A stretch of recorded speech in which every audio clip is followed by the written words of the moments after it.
L'univers a toujours été observé depuis la Terre, d'abord à l'œil nu, puis avec l'aide de télescopes toujours plus performants. Depuis la conquête spatiale des années 1960, l'humanité parvient à approcher les différents astres du système solaire. Les planètes naines, notre étoile, les comètes, les lunes. Mais qu'est-ce qu'une planète ? La définition d'une planète est selon l'Union astronomique internationale la suivante.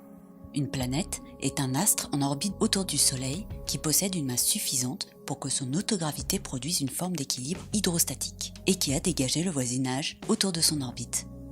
La typologie des planètes comprend les planètes telluriques ou rocheuses comme Mercure, Vénus, la Terre et Mars, planètes gazeuses ou géantes comme Jupiter et Saturne, planètes naines, au-delà de Neptune comme Pluton, à l'exception de Cérès. En 1965, la sonde Mariner 4 survole la planète Mars et révèle un monde désertique en quelques clichés. Mars se situe à 228 millions de kilomètres du Soleil. Une journée martienne dure 24 heures et 37 minutes et il lui faut 687 jours terrestres pour effectuer un tour complet autour du Soleil. La température ambiante due au chauffage du Soleil permettrait d'y conserver l'eau liquide à sa surface. Si l'eau n'est pas un critère suffisant aux vivants, elle en demeure néanmoins une condition nécessaire pour la vie sur Terre. Les scientifiques nourrirent alors longtemps l'espoir de pouvoir trouver sur Mars des organismes vivants. Et la planète rouge fut avec Vénus une cible privilégiée de l'exploration planétaire. Depuis, Mars a reçu la visite de nombreuses missions spatiales robotiques. Malheureusement, les atterrisseurs Viking 1 et 2 n'y trouvèrent qu'un vaste désert rougeâtre en 1976. Les rovers et orbiteurs qui suivirent confirmèrent ce triste constat. Plus que triste, ce constat étonne d'autant plus que la planète est située dans la zone d'habitabilité du Soleil. Mars n'a peut-être pas toujours été désertique. En 2012, le rover Curiosity s'est posé en douceur sur Mars. À son bord, de nombreux instruments de mesure se sont lancés dans l'étude géologique et minéralogique de la planète. L'épopée dramatique des sondes soviétiques Venera démontra à son tour les conditions hostiles de Vénus.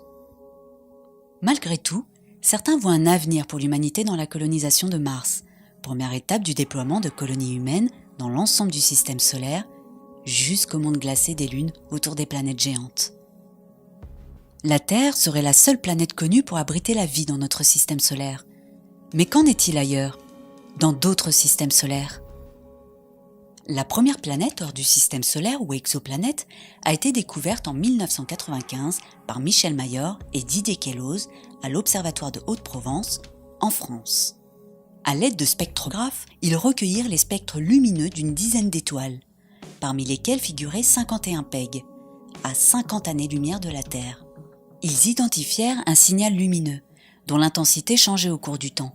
En poursuivant les observations sur plusieurs mois, l'équipe de recherche mit en évidence la périodicité de ces subtiles variations, pour conclure qu'une exoplanète était en orbite autour de 51 PEG.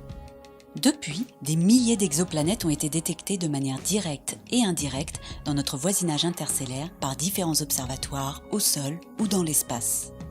Le VLT, Hubble Space Telescope, COROT ou encore le télescope spatial Kepler. Les nouveaux observatoires cherchent désormais à documenter plus précisément la variété des mécanismes de formation des exoplanètes et de leur atmosphère, voire de détecter les premières traces extraterrestres de la vie.